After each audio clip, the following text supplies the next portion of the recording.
Hi everyone, my name is Sarah Beth, and I finished The Year of Magical Thinking by Joan Didion. This book was published in 2005 and is about 230 pages long. So, another short book, and I honestly haven't made this review right away. I finished this book perhaps over a week ago. I really wanted to give this book a chance. I thought that if I reflected upon the themes, and because this is such a well-known book, you even see, a prize logo right on the cover, and I did not connect with this book. I wanted to. I thought that I had given it every chance possible, but I felt that the whole book, while very meaningful, was very devoid of human connection, so to speak. And let me explain.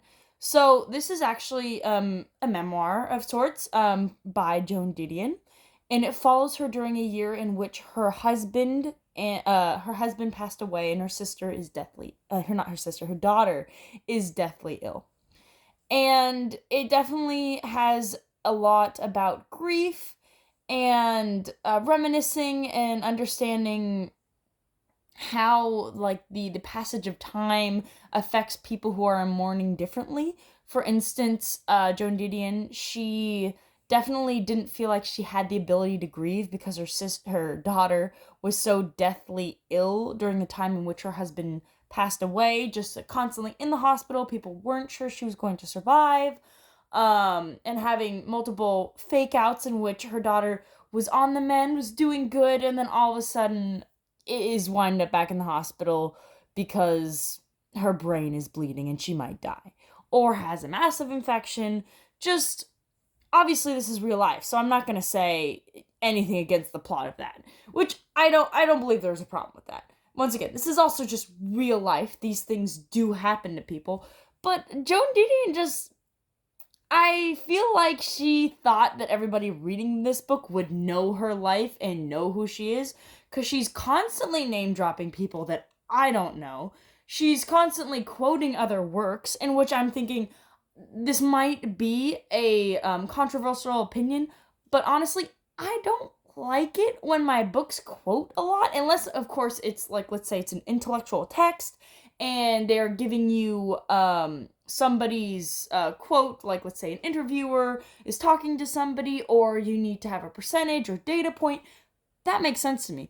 If in your book you are quoting other works, I'm not as much as she did. I'm not a big fan. If somebody's like saying a quote in the beginning of a chapter, like a current book I'm reading, I have no problem with that. That's fine. It's not affecting the story. You're not trying to propel your points forward by somebody else's words.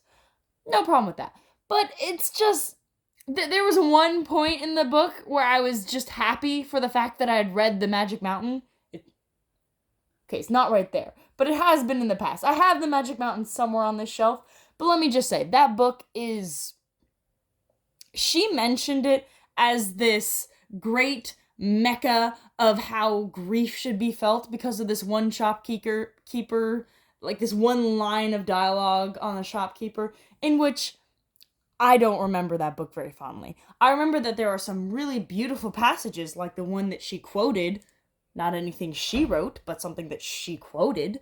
And I remember that in the novel, but I remember there's a span of pages, like it could be 2 pages long, and it feels like forever. So the fact that you're putting the Magic Mountain in your book and only stealing the good parts and saying that this book is what makes you think of your current life position, I'm sorry. Not everybody has read that book. I have, but I'm just saying nobody deserves to slog through it because you think it's good. You should write a book about your grief and your problems, which would be beautiful, but she never delves into it. She's like, I was too busy to mourn. I'm like, I understand that. That's a good feeling.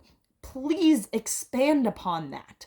And also, and there comes a point where at least she's aware that she's privileged. She's like, there's nothing really terrible that's happened in my life.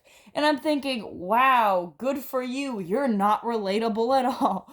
I mean, of course, obviously, this year has been awful for her. And I do feel terribly for this woman, because that to have your spouse who you love very much about to have a 40th wedding anniversary, you live with them, You talk to them. I love her passages, how when she says the hardest part of grief is knowing that her best friend is gone and she can't tell him things. Because, as many of you probably have experienced, if you're in a very close-knit relationship or have a best friend, when things happen, they're the person you want to go to, the person you want to tell. Just right off the bat, you know exactly what you're going to say and you know how they're going to react, but at the same time, you need them to know that you found this piece of information or that this has happened to you. That is very important to you.